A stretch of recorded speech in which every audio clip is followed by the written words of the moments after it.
Welcome to Los Santos, the city of celluloid, sin, and cellulite removal. From dead starlets in Vinewood, to the gangbangers in Davis and Strawberry, and terracels in Chumash, to the drunken tourists in Del Perro Pier. It's time to take a look inside this cesspit of destroyed dreams, drug-addled degenerates, and deluded desperados that make up this great city of lights. Hi, I'm decorated FIB Agent Stephen Haynes.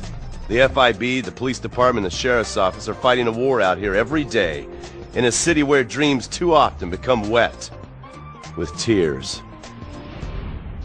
The Los Santos docks. This is where it all begins. The second largest port in the world, the great orifice of American capitalism. Stuff coming in, garbage going out, and hidden in over 2 million containers a day, God only knows where. The cartels pay off some low-level schlub, and suddenly you've got military-grade weapons, badly cut crystal meth, and grade A yayo from Mexico flooding our streets. And once it hits the hood, it's anarchy, with a side of murder hold to fries.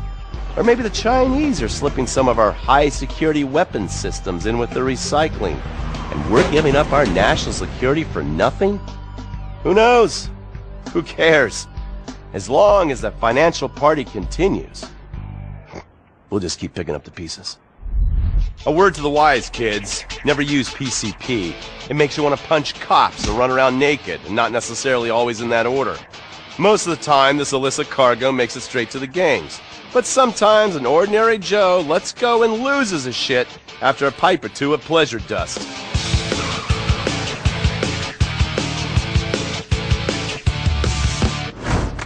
The Vagos, bloodthirsty Chicanos with a predilection for pain, papaya juice, and spicy plantains. They're one of the largest Mexican street gangs in the city, with rumored connections to several major mafias. While half the battle out here is fought with guns, the other half is with informants. Sometimes you need to become the bad guys to bust the bad guys. Alright guys, let's go. When the ballas and the families aren't shooting each other, they're selling the dope that the junkies are shooting into their veins. The families love sports almost as much as they love banging. Flashy, arrogant, competitive, and aggressive, they are lifelong bitter enemies of the ballas. Wearing the colors of the feud or the corkers, the families call themselves Gang Green. Of course, like all families, they love a good squabble.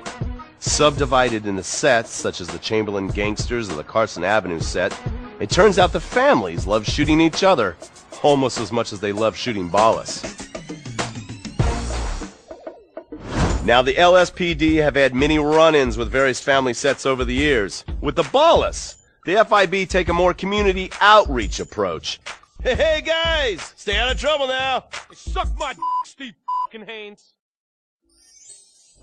Now the ballas fly the colors of the Los Santos Panic, or the Boers, purple, because they are the bruise on the face of this city.